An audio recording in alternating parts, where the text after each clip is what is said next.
प्रिय भाई और बहनों, आज का शुभ संदेश के लिए आप सभी को हम स्वागत करते हैं। प्रभु का वचन ऐसा है जो चिराग सा जलता है, उस पर कोई चलता है, जीवन उसे मिलता है। उसके नियम को जो माने वो कभी भी ना भटकेंगे। संसार के सब प्राणी उसका ही नाम लेंगे। धरती आकाश।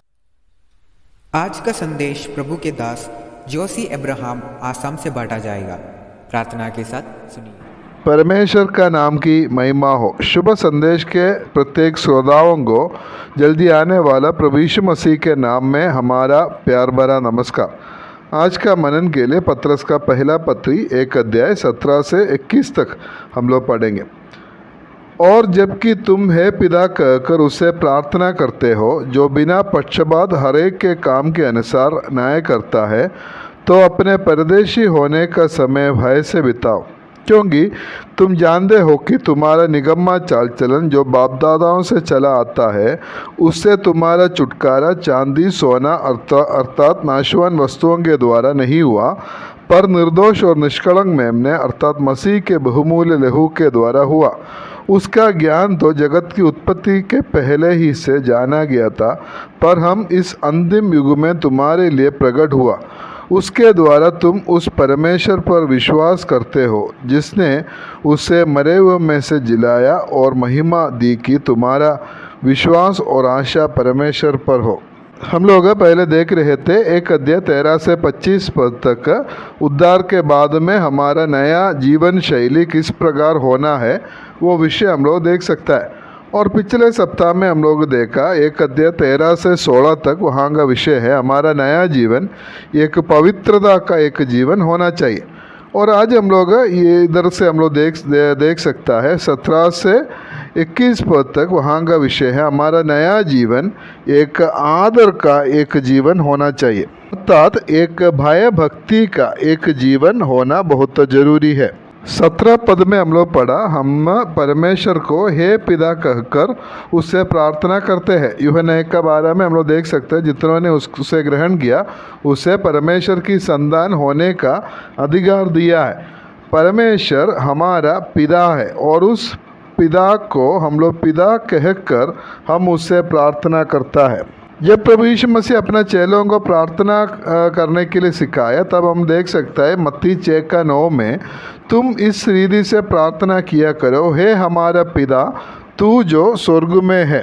परमेश्वर हमारा पिता है, इसलिए हम उसको हे पिता कहकर हम उससे प्रार्थना कर सकता है। रोमियो का पत्री 8:15 में हम लोग पढ़ सकता है, क्योंकि तुमको द्वासत्व की आत्मा नहीं मिला कि फिर भयभीत हो, परंतु लेबालकपन की आत्मा मिली है, जिससे हम हे अब्बा हे पिता कहकर पुकारते हैं।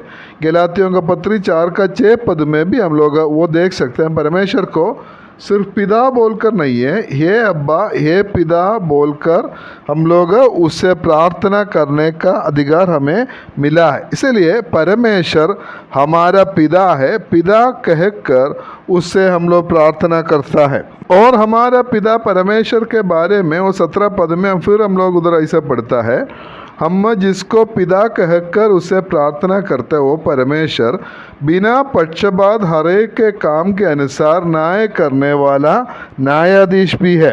वो न्याय करने वाला परमेश्वर है। वो कैसे न्याय करता है? बिना पक्षपात हरेक के काम के अनुसार, बिना पक्षपात के वो न्याय करने वाला है। वो बाहर का कुछ नहीं देखता है, बिना पक्षपात के अनुसार वो न्याय करता है। सिर्फ उतना नहीं है, वो हर एक का काम के अनुसार न्याय करने वाला है। वो सबका न्याय करता है, सबको न्याय करने वाला परमेश्वर है। वो न्याय करता परमेश्वर जरूर अविश्वासियों का न्याय करेगा, लेकिन वो विश्वासियों का भी न्याय करने वाला परमेश्वर है। रोमियो का पत्री 14 अध्याय 10 से 12 तक हम ऐसे पढ़ता है, तू अपने भाई पर क्यों दोष लगाते हैं, या तू फिर क्यों अपने भाई को तुच्छ जानता है। हम सबके सब परमेश्वर के न्याय सिंहासन के सामने खड़े होंगे, क्योंकि लिखा है, प्रभु कहता है, मेरे जीवन की सौगंध कि हर एक घुटना मेरे सामने टिकेगा और हर एक जीव परमेश्वर को अंगीकार करेगी, इसलिए कि हम में से हर एक परमेश्वर के को अपना अपना लेखा देना है। और उसके साथ में कोरिन्थियों का दूसरा पत्री 5:10 में हम लोग ऐसे पढ़ता है, क्योंकि अवश्य है कि हम सबका हाल मसीह के न्यायासन के सामने खुल जाए, कि हर एक व्यक्ति अपने अपने भले बुरे कामों का बदला जो उसने देह के द्वारा किया हो पाए। इसलिए जिस परमेश्वर को हम हे पिता कहकर उसे प्रार्थना करते हैं, वो न्याय करने वाला परमेश्वर है और वो हम लोग को भी न्याय करने वाला है। इसलिए हम भय भक्ति के साथ, उसका आदर के साथ उसके सामने रहना बहुत अनिवार्य बात है। और इब्रानियों का पत्री 12:29 में 29 में हम ऐसे पढ़ता है कि हमारे परमेश्वर भस्म करने वाला आग है। हमारे परमेश्वर न्याय करने वाला है, सबको न्याय करेगा, हमें भी वो न्याय करने वाला है और वो भस्म करने वाला आग है। इसलिए हम बहुत डर भय के साथ, भय भक्ति के साथ, आदर के साथ हम लोग इस दुनिया में रहना बहुत ज़रूरी है। इसलिए 17 पद में पत्रस ऐसे बोलता है कि तुम हे पिता कहकर उससे प्रार्थना करते हो, जो बिना पक्षपात हर एक के काम के अनुसार न्याय करता है, तो अपने परदेशी होने का समय भय से बिताओ। इसलिए भय के साथ हम लोग रहना बहुत ज़रूरी है। और हम इधर देख सकता है, तुम्हारे परदेशी होने का समय, बार बार हम लोग पहले अध्याय से पहले पद से हम लोग देख रहे थे कि पत्रोस हमें याद दिलाता है कि हम इस दुनिया में परदेशी है, हम थोड़े दिन के लिए इस दुनिया में रहने वाला है और जल्दी हम इधर से जाने वाला है। और इसलिए हमारा इस दुनिया का रहना बहुत कम दिनों का है, ये जल्दी ख़त्म हो जाएगा। इस दुनिया का कष्ट, समस्या, मुसीबत सब ख़त्म होने वाला है और हम जल्दी प्रभु के पास हम लोग जाने वाला है। इसलिए हमारा जो ज़रूरत, हम इस दुनिया में रहने का समय में, ये थोड़ा समय हम इस दुनिया में जब रहेंगे, तब भय के साथ, भय भक्ति के साथ परमेश्वर के सामने हम लोग रहना है, क्योंकि हमारा परमेश्वर, हम उसको पिता कहकर हम उसको बुलाता है और उसे प्रार्थना करता है और अब्बा पिता बोलकर हम उससे प्रार्थना करता है।